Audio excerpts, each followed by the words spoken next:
Well, my plans for a TRAPPIST-D have fallen to a technical failure. I had created a new Earth, with an ecosystem and a life-supporting cycle and everything that mankind would need. Except one thing. I did not create man upon that planet. I was planning on a world fresh with resources. Yeah, everything except the main aspect, all the life and cycles were created to support man. And without man, the entire ecosystem can cave down. Atmosphere dissolved and drifted off the planet, which is why TRAPPIST-D looks the way it does right now. Taking into account that others may attempt to take what I have prepared, I excluded the element of human life there. And without it, nothing on the planet can sustain itself. That is until I come and add the aspect that began life upon this world, the Garden of Eden. Once I plant the seed of life there, given the amount of time it will take humanity to reach TRAPPIST-D, if I begin now, then by the time we reach that system, the garden will have developed the planet into a life-sustaining world capable of housing human life. Well, I will chuck that up to Satan and his angels' interference. That problem should be resolved here soon, in which I shall be free to continue to my work. So let us try this time by recreating the Earth from its scratchboard and using the same template I used before. In the beginning was the Word, and the Word was with God, and the Word was God. He was with God in the beginning. Through him all things were made, and without him nothing was made that has been made. In him was life, and that life was the light of men. The light shines in the darkness, and the darkness has not overcome it. On the first day, God said, "Let there be light," and there was light. And God saw that the light was good, and he separated the light from the darkness. God called the light day, and the darkness he called night. Now the earth was formless and void of life, and darkness was over the surface of the deep, and the Spirit of God was hovering over the surface of the waters that covered the earth. And there was evening, then there was morning, and so ended the first day.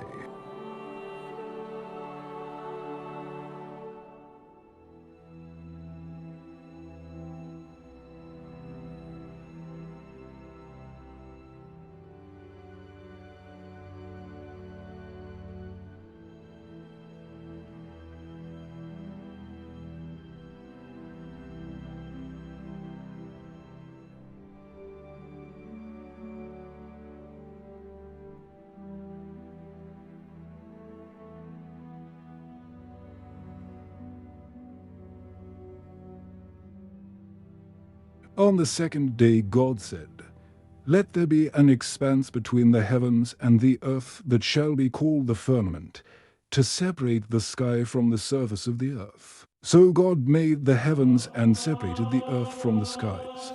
He set the stars above the firmament and set the oceans beneath it. God called the expanse below it the sky, and the expanse above the firmament the heavens. Then there was evening, and there was morning, and so thus the second day ended.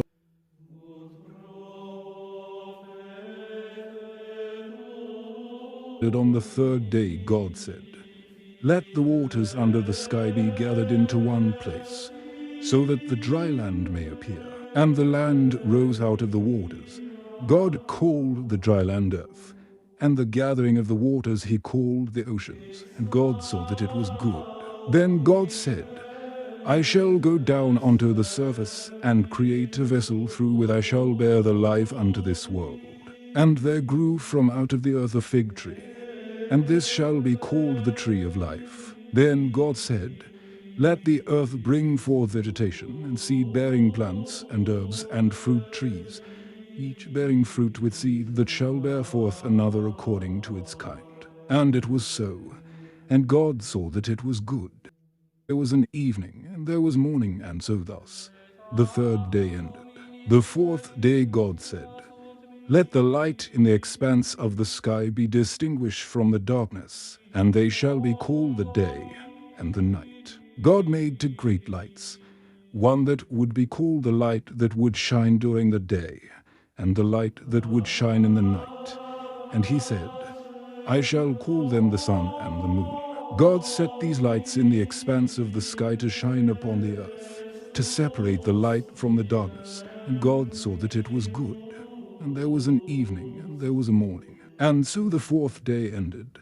The fifth day, and God said, "Let the waters teem with living creatures, and let birds fly above the earth in the open expanse of the sky." So God created the great sea creatures and every living thing that moves, with which the earth teemed according to their kinds, and every bird of flight shall be a likeness after its kind. And God saw that it was good. And there was an evening, and there was a morning, and so thus ended the fifth day. On the sixth day, and God said, "Let the earth bring forth living creatures according to their kinds, that of the sheep, goat, deer, beaver, and lion, and may each of the beasts of the earth be divided, according to their kinds." And it was so. God made the beasts of the earth, and God saw that it was good.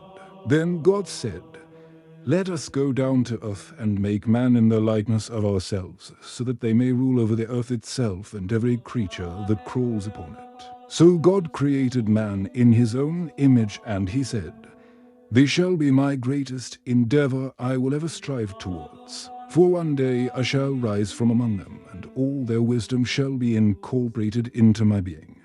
I shall impart to them a small portion of my light, for within them lies the divine spark that creates life, so that they themselves shall become creators much like myself." He created Adam, and then he created Eve from the rib of Adam.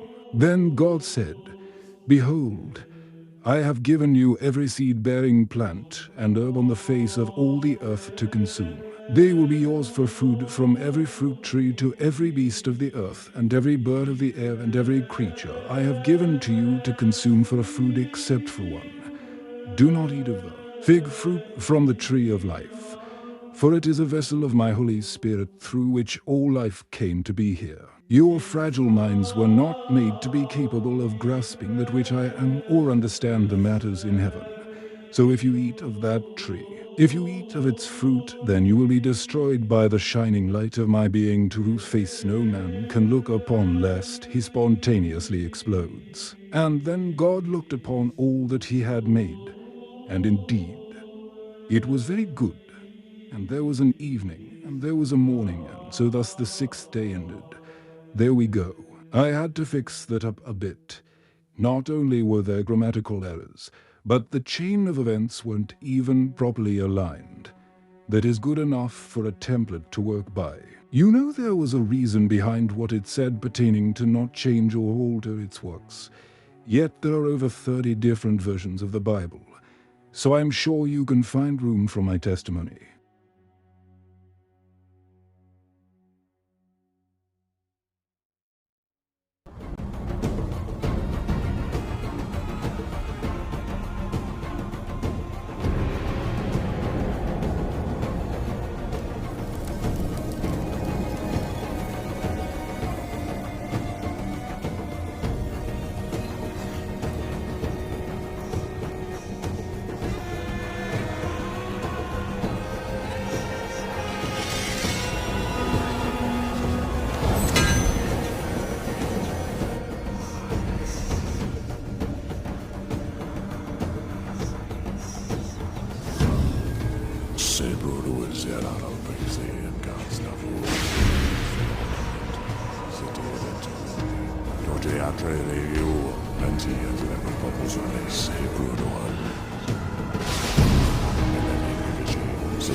God had appeared with another angel whose name was Lucifer. He was a shining brilliance of light and was like the Son of Man, for Lucifer was the vessel of God, his left hand in creation, much like the Ark of the Covenant and the Tree of Life.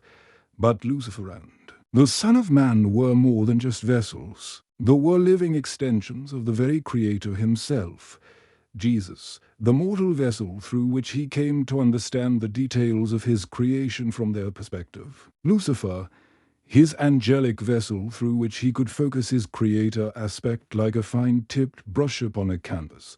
They both were different in purpose, but equal in authority. Ultimately, they were not themselves God. For many times did they both pronounce to many that they were not God, but mankind still insists that they both are. Something God came to understand through his two living vessels was that perfection is not something that can be achieved by any being, and that even he will make mistakes. Just look at the platypus. Also, he learned that no creature within creation can avoid committing an act of sin, and that sin and all the things which religions hold against humanity, even heaven, the blasphemies and outbursts, are not things which are only done by man because they are man and imperfect. All creatures have the ability to commit the same mistakes, make the same wrong choices as any other being. That it has nothing to do with being human that makes them flawed. This flaw is apparent to be committed by any creature because it is the natural action and reaction to life itself. That all things have a beginning and an ending. They all evolve, learn and adapt as they journey from their beginning to their ending, and that it is the gift of life that gives us the opportunity to learn how to react and choose what to do with what time this gift that has been given to all. That is the true gift behind life that gives it purpose and meaning. Another point I wish to make is the traditional belief of the humble man, that if one is struck, then one should not rise in anger his hand, but rather turn the other cheek. I have to say that though this may be a wise choice at times, one should not always stand by this wisdom as the right choice. For example, if someone suffers torment at the hands of another, even through their whole life, and then they die at the hands of those same people, then turning the other cheek to this is not the right choice. For if you do, then you not only have allowed them to take from you the gift of life, but you also are allowing this person or people to continue on and do the same to others. In this situation, it would be the right choice to make a stand against this force of careless destruction before more innocent people suffer and die because of them. For who has a greater position to stand against them and their ways than the one whom their ways killed? Who else could be seen as an irrefutable example to the path their belief and ways lead to? Mankind has always feared whether or not they have done right in my eyes. Verily I say to you all that of the many purposes and reasons to my design of mankind and earth. Know this to be universally adaptable to each and every one of you. I made mankind and their purpose behind life so that they would live, choose what they believed to be the right or even the wrong choices in life, to just simply live and experience everything that you all have, so that I could judge by your examples how to mold and shape all life throughout existence. That is why there is to be a great day of judgment, when all your lives and deeds and choices will be measured and be held accounted for. Time has no boundaries to me, so when the judgment comes and it is done, then I can set forth to design and mold the many aspects of my creation here. Yes, there will be mistakes pointed out, and yes, there may be some who refuse to learn. However, it was never my intention for the judgment of mankind to be an event of anyone's destruction. Yes, all truths will be revealed, and no secret will be kept, for my endeavor cannot efficiently be achieved with anyone held in denial of themselves or what they've done. So, there you see, there is nothing to truly fear in this. It is a time when some may even laugh and reminisce on times that were good or learn from things they had not realized before during hard times. It's all about perspective and mainly what my intentions are in this matter. This is true down to every word, sir, I have written it. So shall it be done as I have written it.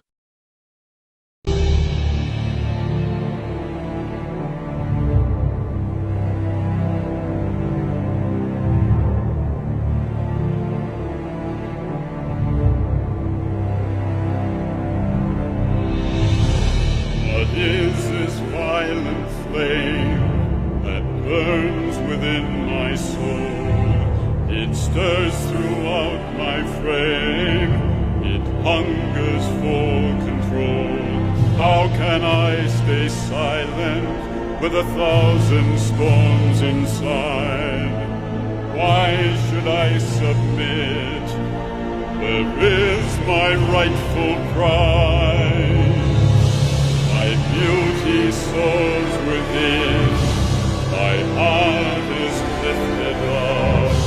Why must it be a sin for me to drink this cup?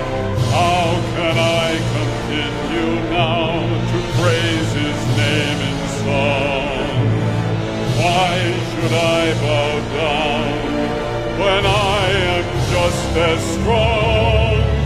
I will rise into the heavens, to the heights above the sky. I will be just like the Lord Most High. I will rule this congregation. I will hear the stars applaud.